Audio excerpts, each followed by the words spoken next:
فرمایا وَصَلُّوا بِاللَّيْلِ وَالنَّاسُ نِيَامٌ، جب لوگ سو رہے ہوں تم مصلی بچھا کے نماز پڑھنے لگ جاؤ۔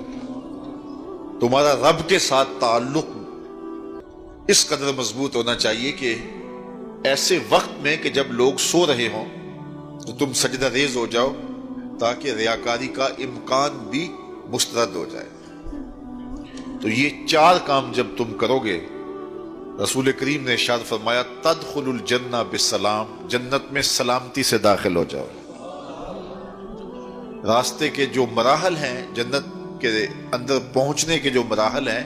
وہ بھی سلامتی سے طے ہو جائیں گے۔ قبر بھی، حشر بھی، میزان بھی، پلزرات بھی، سارے مراحل آسانی سے طے ہوتے چلے جائیں گے اگر تم یہ چار کام کر لو۔ ان تین کاموں کا تعلق ہماری معاشرتی زندگی سے ہے، اور رات کی تنہائیوں میں مصلی بچھا کے نماز پڑھنا، اس کا تعلق جو ہے وہ ہماری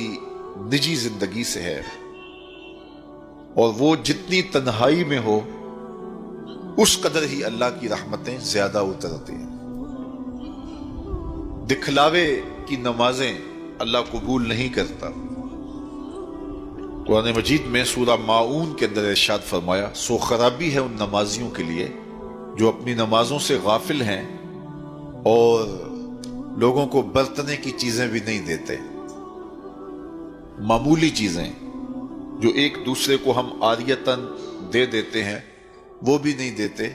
اور نماز پڑھتے ہیں۔ تو یہاں نماز کا ذکر موجود ہے، لیکن پہلے ہماری معاشرتی اصلاح ہونی چاہیے۔ ان تین چیزوں کا خاص طور پہ ذکر کیا گیا کہ تم سلام کو پھیلاؤ، تم صلہ رحمی کرو، اور تم لوگوں کو کھانا کھلاؤ، بھوکوں کی اور پیاسوں کی مدد کرو، تو تمہارا رب تمہارے اوپر راضی ہوگا، اور پھر رات کی تنہائی میں تم اللہ کے حضور مصلی بچھا کے نوافل ادا کرو۔ ایک روایت میں آتا ہے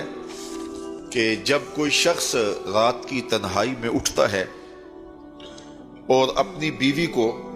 اٹھاتا ہے، وہ نہیں اٹھتی، خیر یہ وضو کرنے چلا جاتا ہے تو واپس آتے ہوئے چلو میں تھوڑا سا پانی لے آتا ہے، اور پانی لے کر کے اس بیوی کے اوپر اس پانی کو چھڑکتا ہے تو وہ اس سے اٹھ جاتی ہے۔ تو یہ مصلی بچھا کے نوافل پڑھنے لگ جاتا ہے، اور وہ بھی اٹھ کے وضو کرتی ہے، اور پھر وہ آتی ہے تو یہ نوافل پڑھ رہا ہوتا ہے، چارپائی کی دوسری سمت مصلی بچھا کے وہ بھی نوافل پڑھنے لگ جاتی ہے۔ حدیث میں آتا ہے جب وہ دونوں نوافل پڑھنے لگ جاتے ہیں رب مسکراتا ہے،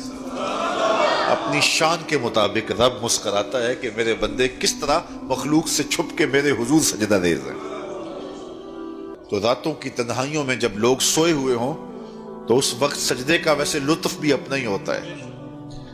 چونکہ کوئی دیکھ رہا ہو تو کئی طرح کی باتیں ذہن میں آئی جاتی ہیں، لیکن تنہائی ہو، اندھیرا ہو، کوئی دیکھ نہ رہا ہو تو پھر اس کا اپنا لطف ہوتا ہے، اور سحری کے وقت اٹھ کے نماز پڑھنے کا سرور بھی اپنا ہے۔ اور میں کہتا ہوں کہ وہ ملنے کی گھڑیاں ہوتی ہیں، انسان کو ان گھڑیوں کے اندر اللہ کی خاص رحمتیں نصیب ہوتی ہیں، اور جو سحری کے سجدوں کا مزاج رکھتا ہے اللہ تعالیٰ اس کے من کے اندر روشنیاں ڈال دیتا ہے۔ اقبال کہتا ہے رومی ہو، رازی ہو، عطار ہو کہ غزالی، کچھ ہاتھ نہیں آتا بے آہ سحر۔